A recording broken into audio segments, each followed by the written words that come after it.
Maseches Bava Kama Daf Tzadizayin Amud Beis Bezos Hashem. The Shiur is Leilu Nishmas Ovi Moyer Menachem Ben Akiva. Leilu Nishmas Paula Bas Larry. Yeah, and Leilu Nishmas Eliyahu Ben Yosef Yom Tov. Leilu Nishmas Paula Bas Moshe Lofuas Yosef Israel Ben Chaya Michal. Yehudis Bas Rivka. Yehudis Bas Rivka. And Sarah Bas Nakama. Sarah Bas Nachama. Aram Ben Yehudis. Besoch Shachol Yisod. Boy min Rav Rav Chizda. 1, 2, 3, 4, 5, 6. About 6 or 7 lines from the bottom of the page. Bo minei Rav Rav Chizda. Rav had a question that he asked Rav Chizda. And before we listen to Rav's question, we have to quickly recap on yesterday's main point in the Shiur. The salient point in the Shiur was what happens if somebody lends money to his friend and then before he managed to return it, the laws changed and money got out of circulation or possibly even became illegal. So what do we do then? According to Rav, you cannot give him the old coins back. If you happen to have in your house some of the old coins, which is quite common, yeah, you didn't manage to change them on time, you cannot give it back to him, according to Rav, even if they're still usable in Meishan, or still usable in, I don't know where, some other country, yeah, far beyond. According to Rav, no. You have to give him cash now.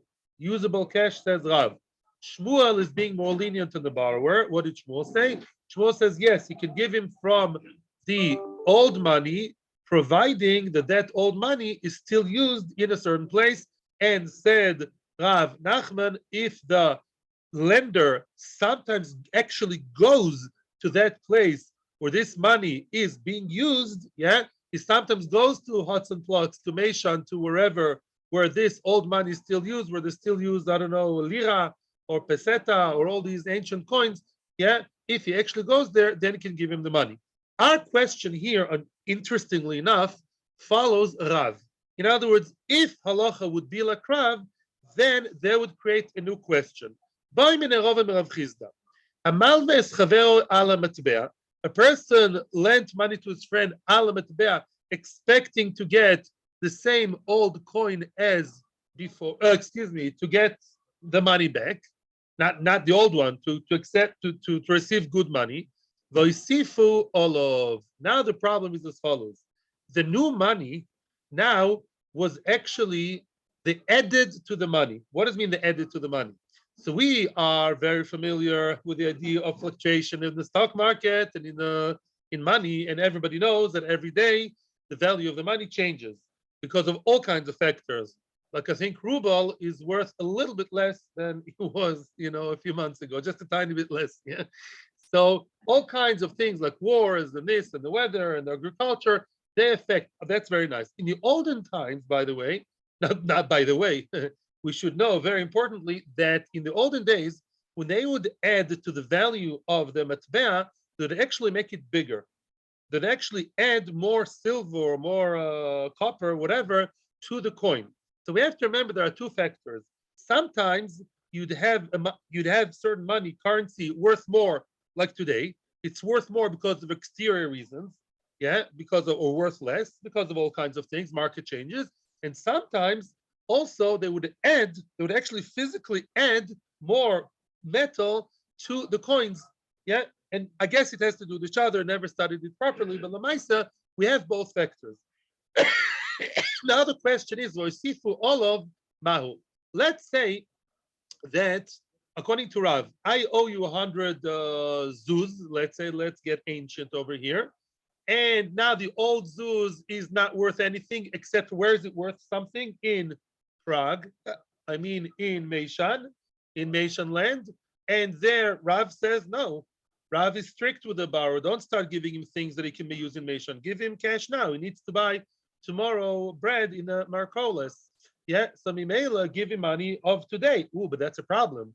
Today's money, the new money, which Rav is for, is now actually worth more. Yeah, there's more of that money. What shall we do? So the answer was by Rav Chizda,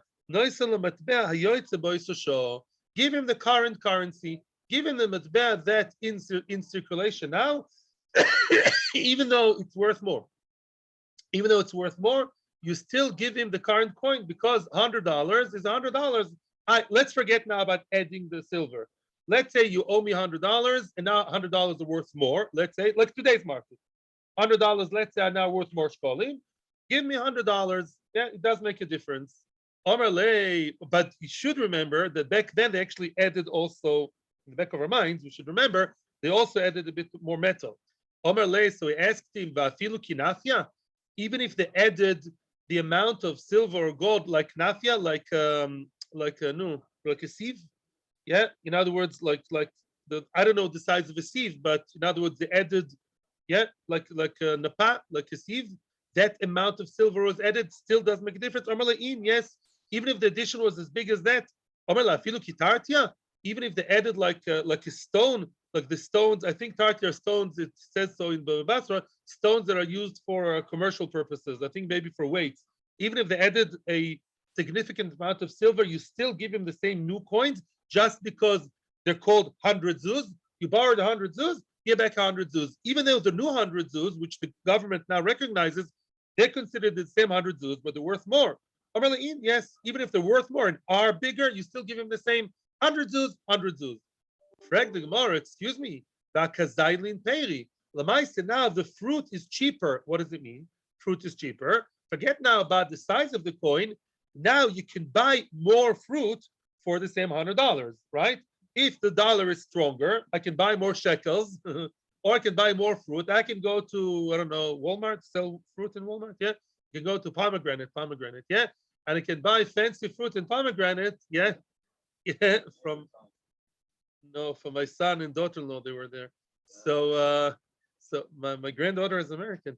So so now you go to pomegranate, and for the same $100, you can buy more pomegranates and more whatever other things.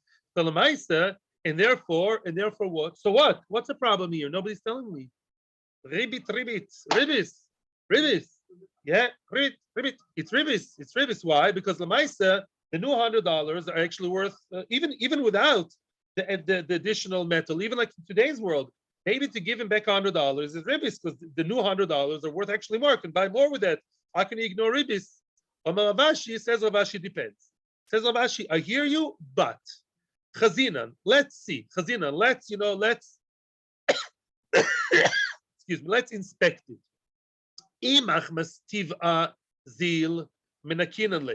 If the reason why the new 100 zuz, or not dollars, the 100 zuz are worth more is because of the matbeya, because they added more silver than menakinanle. Yeah, then we enachinami give him less. Instead of $100, I'd give him $80. Depends on the difference. If the coin itself became stronger because of its own, the government decided now the coin is worth more. They did some trick to make it worth more, or in the olden days they added more silver. Enachinami. Then you're right. Then it's ribbis. And then you have to take off the E, but however, the E machmastar azil, but if it's because of the shar, because of the rate, look at Rashi. Machmastar azil, Rashi, Shibau Gshomim, Baruch Hashem, it was a rainy season, there's a lot of crops, a lot of, Baruch Hashem produce in the world, the Paris became cheaper. In other words, it's not that the dollar really became more expensive, but because the fruit became cheaper, that's why I can go to pomegranate and buy more pomegranates and more ready-to-eat things, whatever, ready-to-eat cholent. Yeah, I can buy all these things because the products are cheaper. So then, then we don't have to take off. We don't have, why? Because it's not really that the $100 is worth more. No, the $100, you can buy more with $100 because now the cucumbers and pomegranates and shoes and computers are cheaper. That's why. That's why I can buy 2 cucumbers for for a zuz rather than 1. But that's not considered as ribbis. Interesting.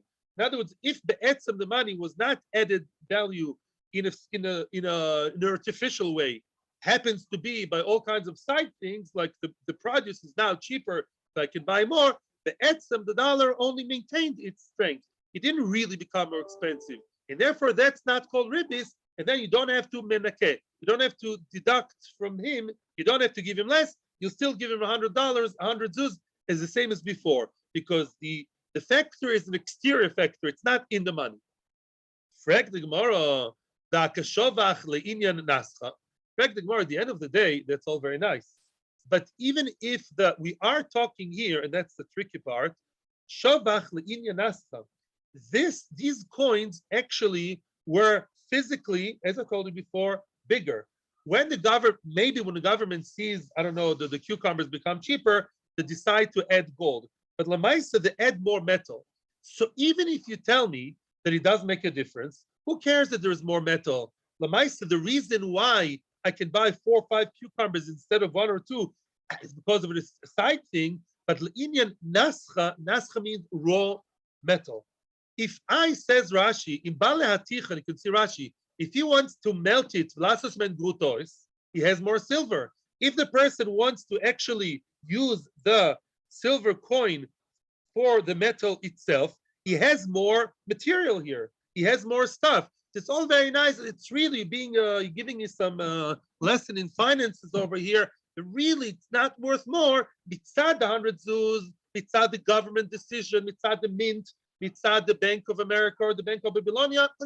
It's really the same. But it's a side thing. Yeah, it's not really worth more. It's just the cucumbers are worthless. Very nice lomdas. But at the end of the day, I have more in my hands. So that smells like Ribbis. At the end of the day, even if not mitzad the monetary value, but I have more stuff in my hands. And if I want to use it as silver coin to impress my children with a new big coin, so then what? Then that's bad news. It still looks like Ribbis and smells like Ribbis.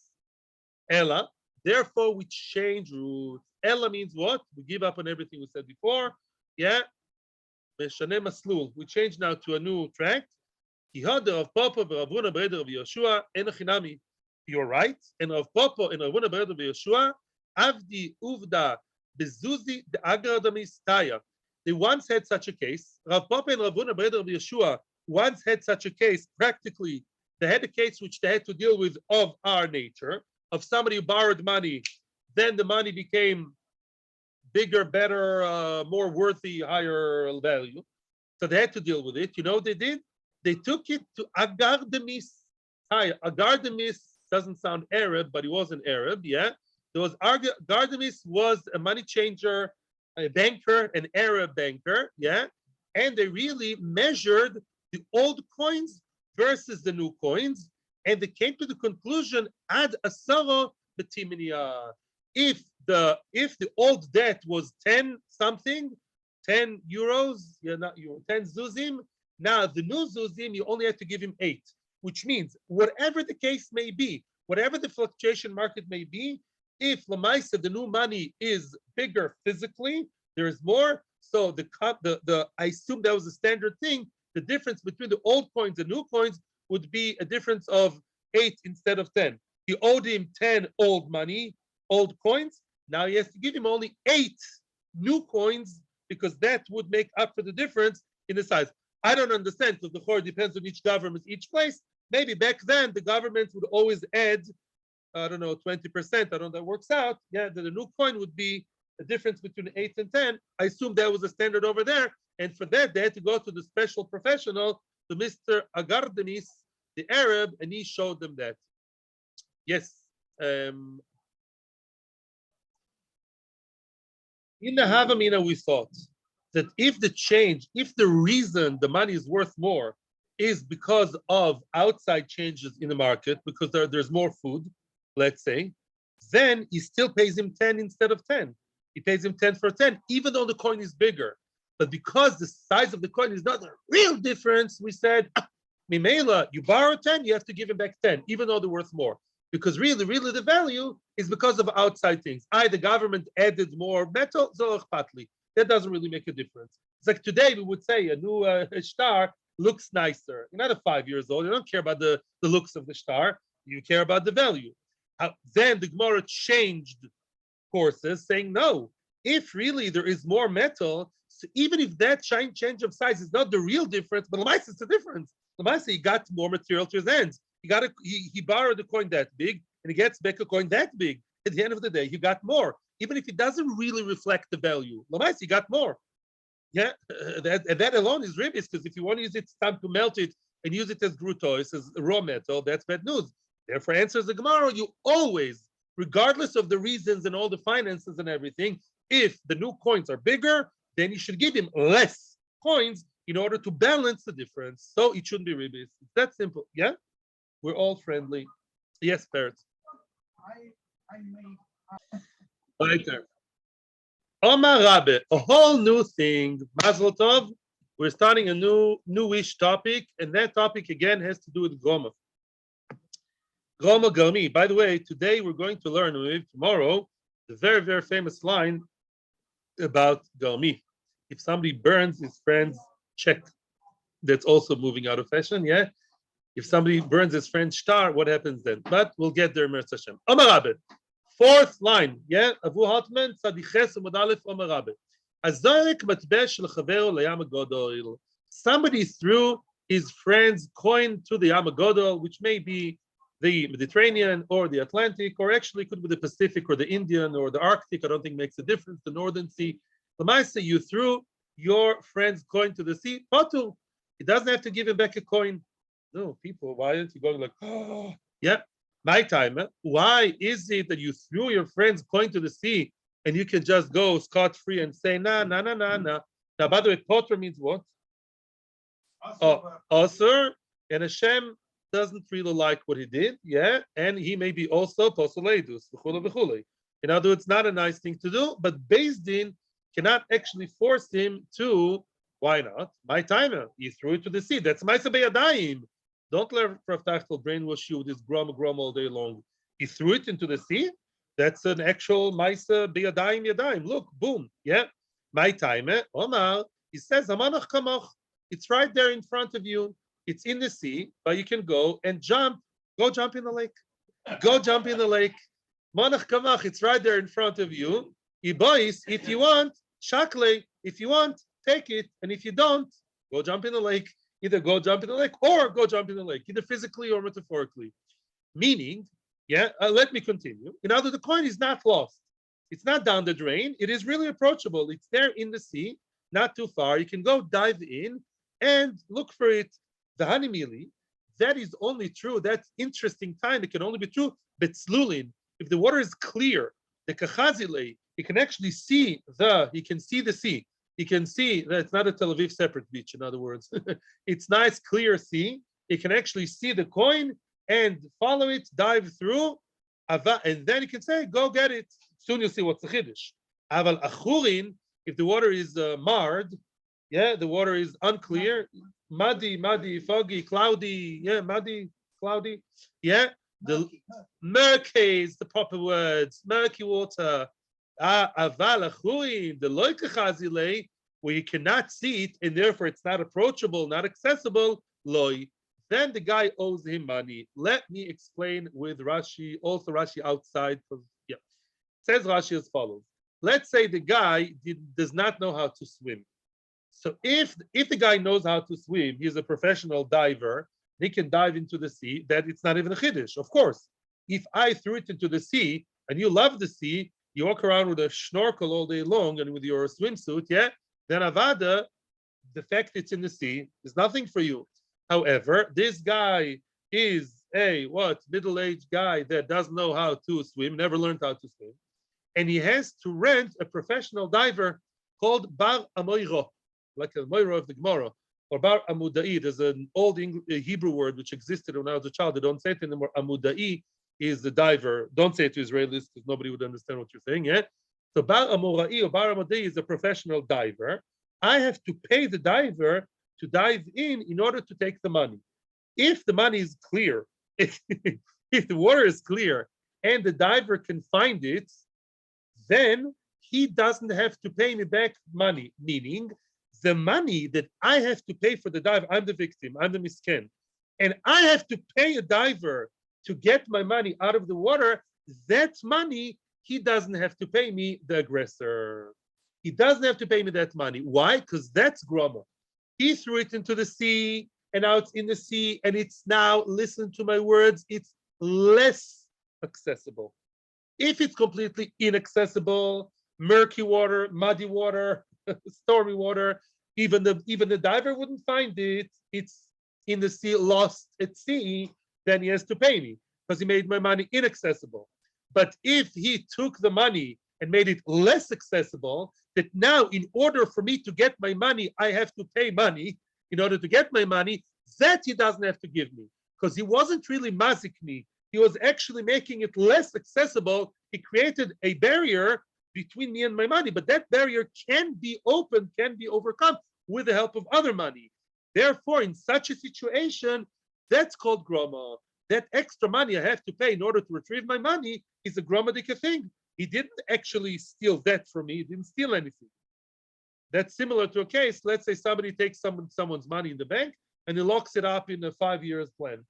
Yeah, you have money in your running account, and now somebody got your code. He spoke to the bank. He lied to them, and he said to them, "Keep the money for 5 years in a closed account." No, it's less accessible. Now maybe I can negotiate with the bank, and I'll have to pay them money to allow me, to get the money out. That's a similar case. So in such a case, it doesn't have to pay me the money I paid the bank, or the money I paid the diver. The hanimili. Yet here comes another qualification. Hanimili, that is only true. The adye, aduye. I don't have any coins here, so the tea bag is a coin. Yeah, thank you very much, Yitzchak, for your tea. I never thank you enough. Let's say I am the nice guy, and I have a coin in my hand, and that's what he did. You see what he did? The aggressor, the nasty guy, he went behind me, and he pushed the coin like that, exactly like that, out of my hands. Yeah, he hit it in such a way, boom, that the coin, yeah, he never touched the coin. He's a smart guy. He's a Talmid Chacham of a criminal. Yeah, so he just hit like that, and then automatically it fell into the sea. Then he is exempt. Why? Because he didn't do anything beyadayim, right? And it's nezek possibly, but it's not geneva. He did not do any meshicha. He did not go like this. The coin wasn't in my hands and he took it, because if he takes it, that's called meshicha or hagba. Aval shaklei biyodei.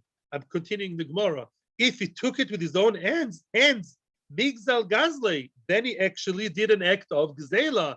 Hashava by mebad. Then he has to return it, regardless to whether I put it in the sea or in, the toilet, or murky water or clear water.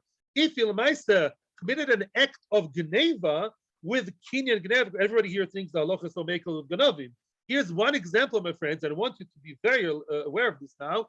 Here, the fact that a person did a kinyan gzela is mechayevim more than doing the same thing without kinyan gzela. Again, if he goes like this, so he didn't do any kinyan gzela. It was in my hands, and he, in a very smart way, without actually pulling or picking, he went like this, and now it's in the sea. And then in certain cases, if it's less accessible, but the diver can come, he's potter, because he's a mazik, and that's not called real nezik. But if he actually went like this, if he pulled or lifted, which means kinyan gzela, that is to his detriment, because now he committed gzela. And by gzela, I don't care whether you put it in black water, in the Black Sea. The Black Sea is not such a safe place now. I don't care where you put it. The mere fact you did kinyan gzela means now you have the responsibility of doing what it says in Vayikra. Hey, the heishivas gzela gozal. You have to return the gzela, which here makes the gazlan more severe than a mazik. Okay, that's a very choshev example.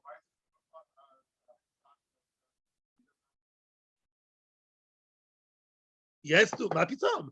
The second he did kinyan gzela, automatically, once the gbo done or mashicha done, at that very second, he's mechuyev to return the coin.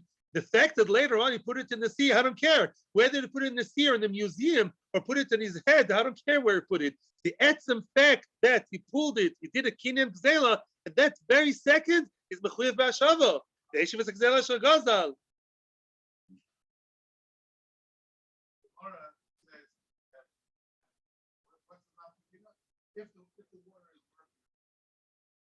That's an afkina by nezek, not by gneva. If he's a mazik, then we say the money still belongs to the owner, but he's playing games with it. He took the money not in order to steal. He didn't do an act of gzela, and he made the money less accessible with a shtick. It's in the sea, so now only the diver can get it. So now he doesn't have to pay. But if it's in murky water, he made it completely inaccessible. Then he's chayiv. because the chiv is on making inaccessible. By a gazlan, it's not about inaccessible. I don't care about accessible, schmaccessible. All I care about is the fact you did a kinyan of Mashiach Hagba. Boom, at that very second you chayiv. I don't care what happened later. Weiter. Okay, let's continue. Now, Mesiv Rove. Now Rove is asking again on this. Rove is now challenging what we just said from a brisa. And again, the brisa talks about Maisa Sheni, like yesterday. Says the brisa, Ein mechalelin al mois she'enan b'shuso. A person wants to be mechalel Maisa Sheni. He has his batch of pomegranates, which he did not buy in pomegranate. Yeah, it's here in Eretz Yisrael. And now, what did he do? He wants to be mechalel them, mechalel the Maisa Sheni kedusha, and transfer it to a bunch of coins, to a coin. You cannot do that on money which is yours but not yours. Yours but inaccessible. You cannot take Maisa Sheni and move the kedusha on there. It says v'tzalta hakesef beyodecho. The money has to be in your hand. Ketzad. How is that? Hoyolamois bekistera. Says Rashi, Kistera is a very dangerous place, if I remember correctly. Makom, Rashi gets very excited about the Rochuk Me'oid. Yesh Me'skonos Drochim. It's a very far away place, very dangerous. No Sharos Mitzvahs, people don't go there. Let's say you have a coin in Gaza, in the middle of a Hamas place. Would you like to go there? Is it accessible? I don't know. Yeah. So let's say you're not in Golani now in the middle of a war. Yeah, you're a regular guy. Yeah, you're not going to go to the middle of Gaza, to the very dangerous area, and retrieve your coin. So the coin is yours, yeah, but it's not really accessible. I don't know why is Har Melech a dangerous place. I know in the times of the Romans, the Gemara in Gittin says Har Melech was where they had a big massacre. Maybe it means that. The wallet, Lolenu, fell into the Great Sea, into the depth of the sea. Ein Mechalalin. So you see what? Ein Mechalalin. Why? Because that's considered as lost, completely lost. Even if you have what? The clear water doesn't differentiate between murky water and clear water. Even if it's in the sea and you have to pay a diver in order to get it back, it's like in the depth of the sea, you're not going to go swim that far or dive that far. That is considered to be inaccessible to the point that it's ki'ilu not your money, and you cannot be mechalel, yeah, on the fruit that's over here, on the coin that's in the depth of the sea. Why? Why is that? So you see, it's inaccessible completely. And you're telling me no. If the water is clear and the diver can go there, it's considered as accessible enough and he's not chayiv. Here you see it's completely inaccessible. Amarabba, don't ask me, that's Rava and Arabba. He's answering, and he answers like this. Shiny le'inyan meiser. Meiser is different than regular interaction, financial interaction between people, and meiser have two different standards. Why? Meiser de ba'inan motzui beyodcho. Meiser has an extra requirement that the money has to be super accessible, mamish in your hand. The Rachmone Omar, because the Torah says, "Tzarto kesef beyodecho." As I told you before, the tzarto kesef beyodecho means you should like bundle it in your hand, like letzu is like to tie, have it as a bundle in your hand. The leka, you don't have that, which means really money in the sea that is less accessible, but the diver can get it. I'll pay the diver, I don't know, 50 shekels in order to get my fancy gold coin. I'll pay him 50 shekel, 100 shekel. A gold coin, I think, is worth, I don't know, 10,000 shekels. Yeah, a real 10,000 shekels coin. Yeah, I'll pay the diver 100 shekels to get it back. That's called accessible enough for interaction vis-a-vis Nezikin. Comes to Meiser is a different story. Meiser has a special requirement in the Torah that the Meiser money, not Meiser money you give from your salary, the Meiser, the money that you paid the Meiser Sheni on the Chalal, that money of the Meiser Sheni has to be very accessible, super accessible in your hand, being able to trade, to do whatever you want, and not in the sea with some funny diver that may or may not come. It's two different standards, as very possible. Roma Rabba, here comes big move. Here comes Rabba. Here we start with Garmi. Here comes the story. It's not difficult to understand. It's difficult to stomach. Yeah, I'm with you. We're learning for the victims of the Shoya. Yeah. I'm listening. Pointed the money of the Meiser Sheni. You're not pointed the money, by the way. You pointed the Kedusha. I'm listening.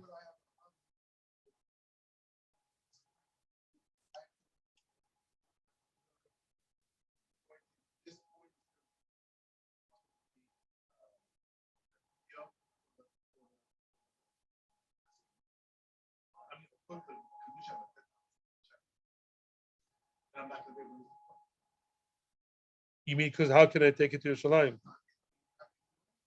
Why not? I don't understand what you're asking. No. First off, the fact that it's inaccessible, I can't use it. I can't go there. Why? How do you know? Oh, you decided. That's good for the discussion. No. Why? The person you have to have a Thank you. But we need the Gemara to tell me that. You're right, but it's not like it's not a chiddush. Why would I?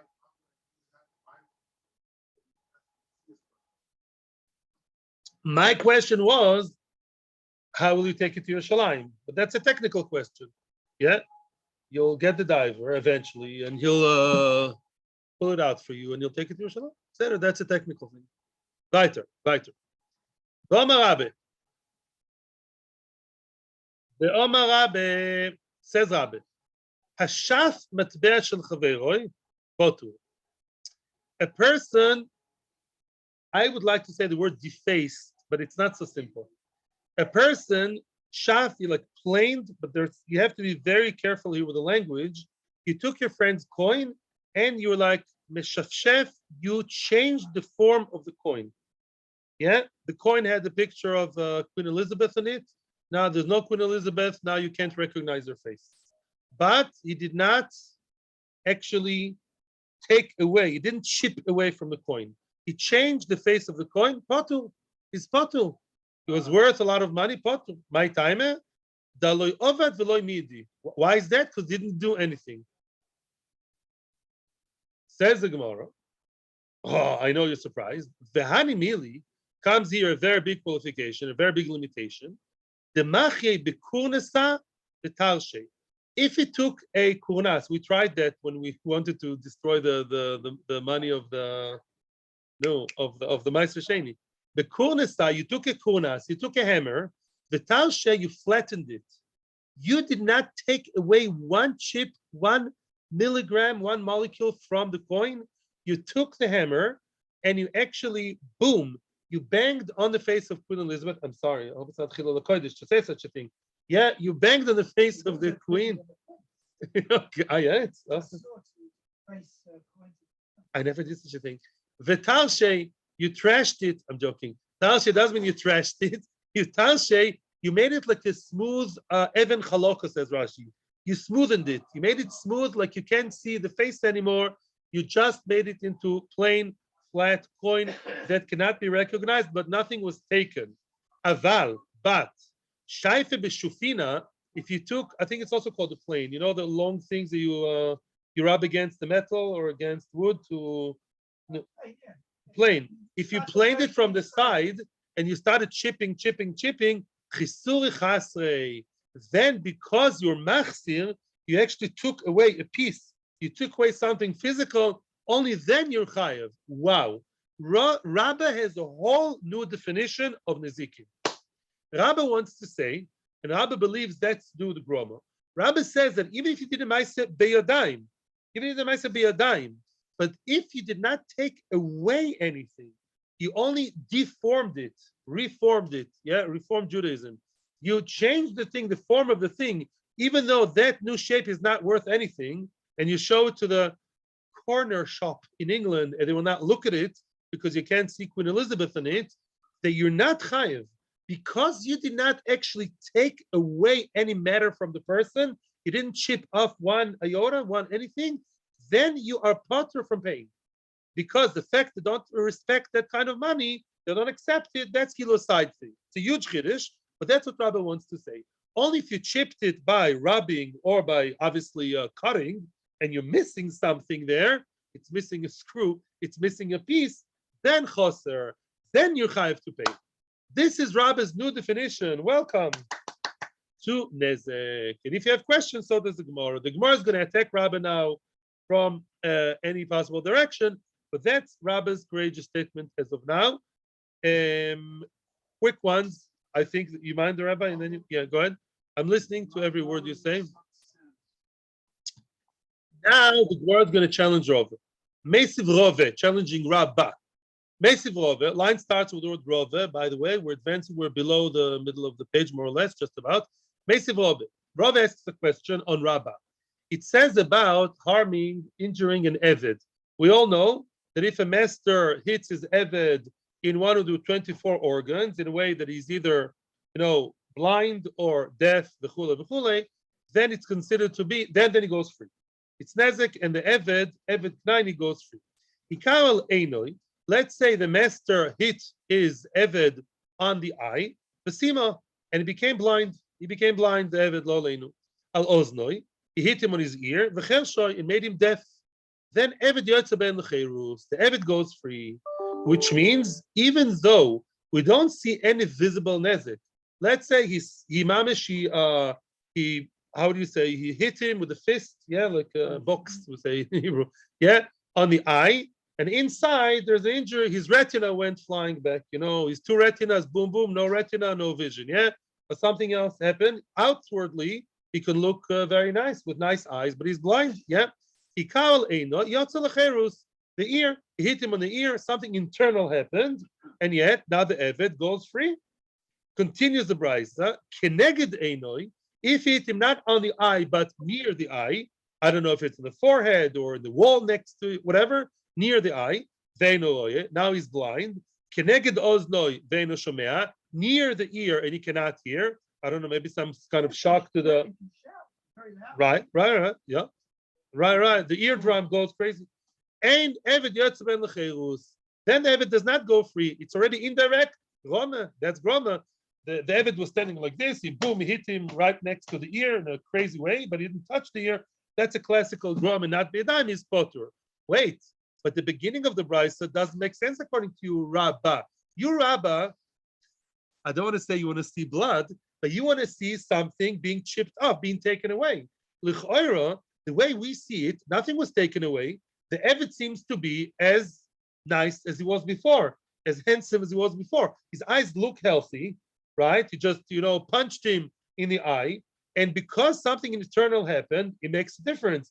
Even though there was nothing taken away. He didn't chop off his finger. He didn't poke out his eye. If you, Rabbi, get so physical that you think that the only nezek that matters is the nezek that something is chipped off, taken away, then here nothing was taken away. He hit him on the ear, boom. Looks like a very nice ear to me, just a bit red, and inside he cannot hear. And the doctor is telling me a lot of Latin words. But the Maise, on the outside, it looks okay. So according to you, Rabba, you want to see a very, very physical difference of being chipped off, chipped away, something taken away, then it does make sense. Why should he go free? And that Rav Simkin shows us that it's not just about the money, it's also about other things. No, it's not just a costume. That's how Rabbi views it. No. No, not every hitting. No. It doesn't say that actually. It says if you take off an aver, an organ, shen v'ayin, and then we'll learn the rest. How do you define taking away? You see, the taking away is even blinding. That's a chiddush. It's not so much exercise. Answers the Gemara. There is an answer though. Rabba l'taimei. Rabba has an answer for that, following his own reason in a different place. Rabba says Rabba, chershoy le'oviv. Let's say a person lo leinu hit his father. We all know that a person who hits his parents, he gets misa. He's chayiv chenek. Let's say a person hit his parents. Let's say a person smacked his father, chas v'shalom chalila, on the cheek. Is he chayiv misa? No. Only if it bruises him or if there's blood coming out. A person hit his father in the ear. Now the father is deaf. Nerag, you kill the son. Why? There's no blood coming out. He's only deaf, which is terrible, but there's no blood coming out. Says Rabba,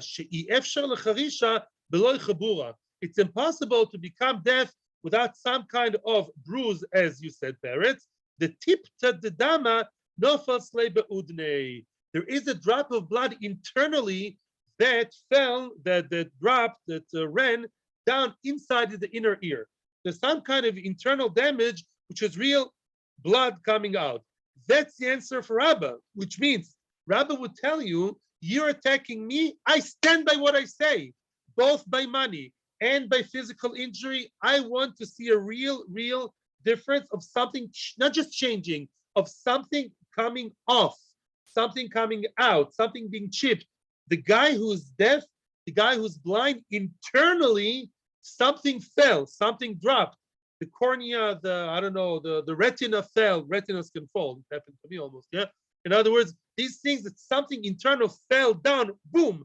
You don't have the X-ray or the CT or the MRI to see it right now because you live in Babylonia many years ago. But if you look inside, I know, says Rabba, the Ruach Kodshoi, that I know that something internal fell. Boom. And I don't know the connection between the nerve and the brains.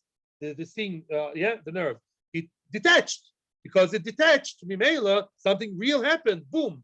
But therefore Rabbi sticks to his guns that in order to be considered as a mazik, you have to do something of chipping away, taking away, removing, taking, and that is what happens also when you make someone oleinu deaf or blind. So Rabbi stands by what he says, and it's not only by coins.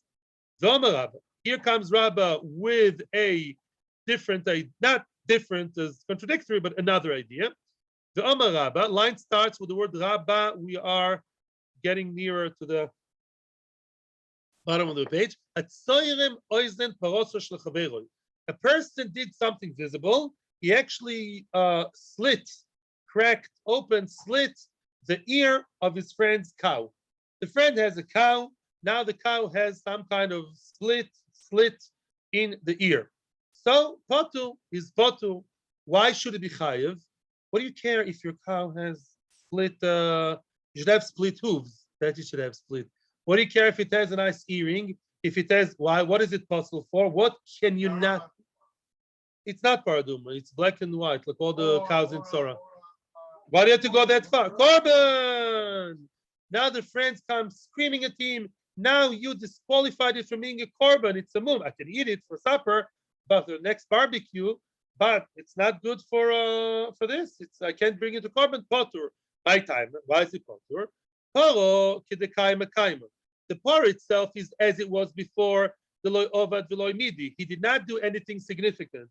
I mean, it may not be nice, maybe a little bit tzar balechaim, I don't know. But the fact that now there's a small slit, a small, I don't know, groove over there, it's not a real difference. It doesn't really make a difference. Your cow is not a model, to take a photo.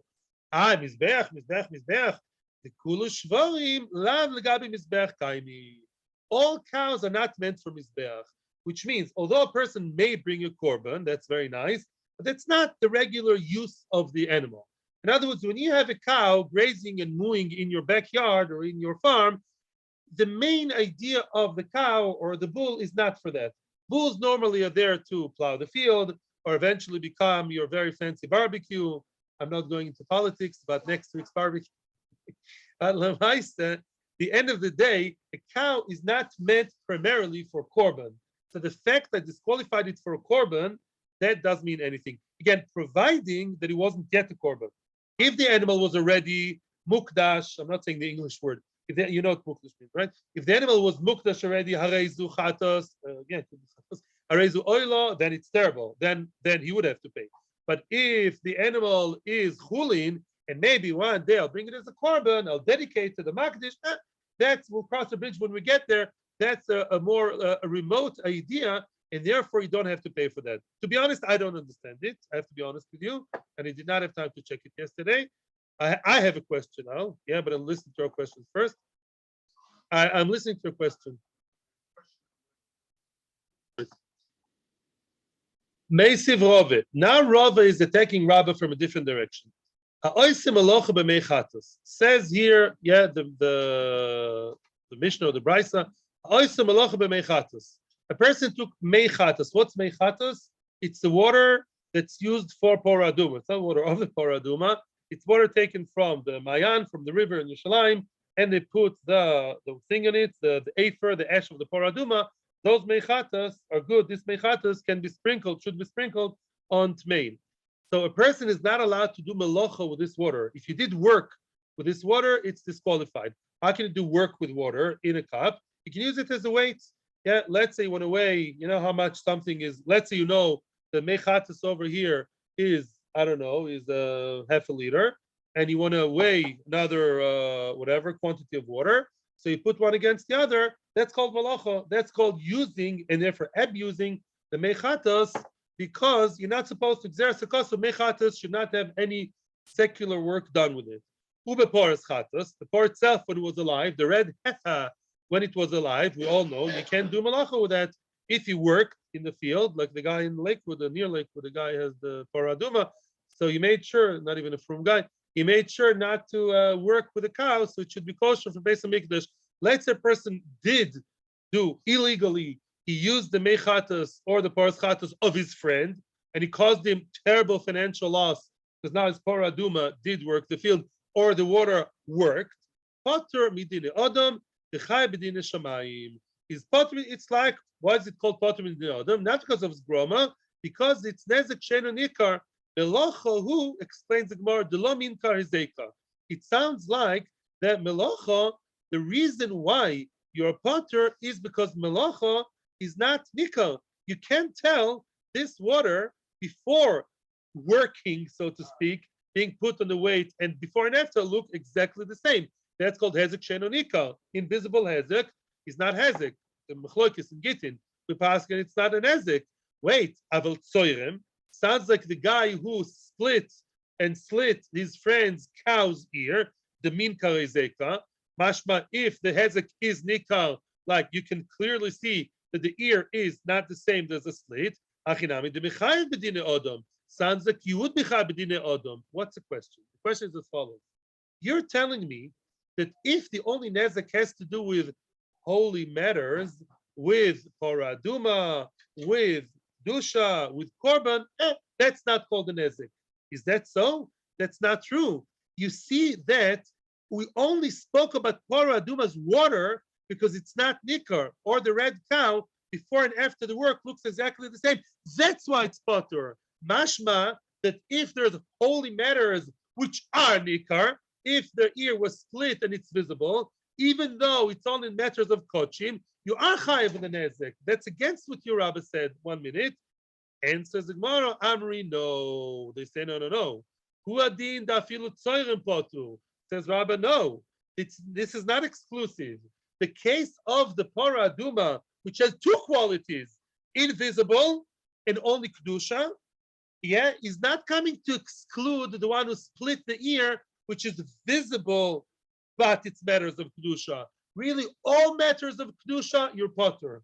If the only nezek you caused is the fact it can't be a paraduma, can't be a korban, that level of halacha is not called nezek from some reason.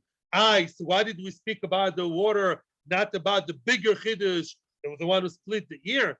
Kamash malan, because we wanted to be mechadesh.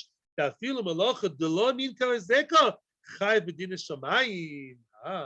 And melacha, which is not nikar, we chose to speak about melacha of something invisible, unnoticeable, before the work and after the work looks exactly the same. You know why we spoke about it? Because otherwise I would have thought I'm not even chayav b'din shamayim.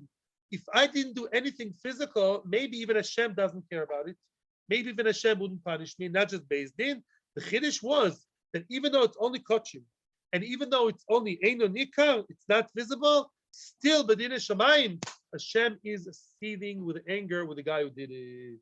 And only Beis Din cannot. Let's summarize. I'm not sure everyone gets it, and then we'll finish.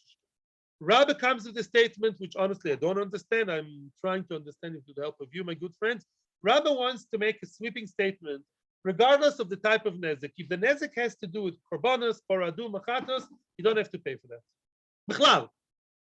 Drag the Gemara, we see only that by the water and stuff like that, which is not visible, then I'm potter. But if it's a visible nezek, like the ear of the cow, you split the ear, then mashma, you would be chayiv. Says Rabba, no. Whether it's physical or not physical, I don't care. Doesn't make a difference. As long as the nezek is disqualifying it from being holier, disqualifying it from being paraduma, korban, mechatas, hijibichi, anything above, that you're not chayiv to. Big chiddush of Rabba, but that's how Rabba views it. And that's a very big chiddush, but that's what Rabba wants to say. Why did we speak about mechatas?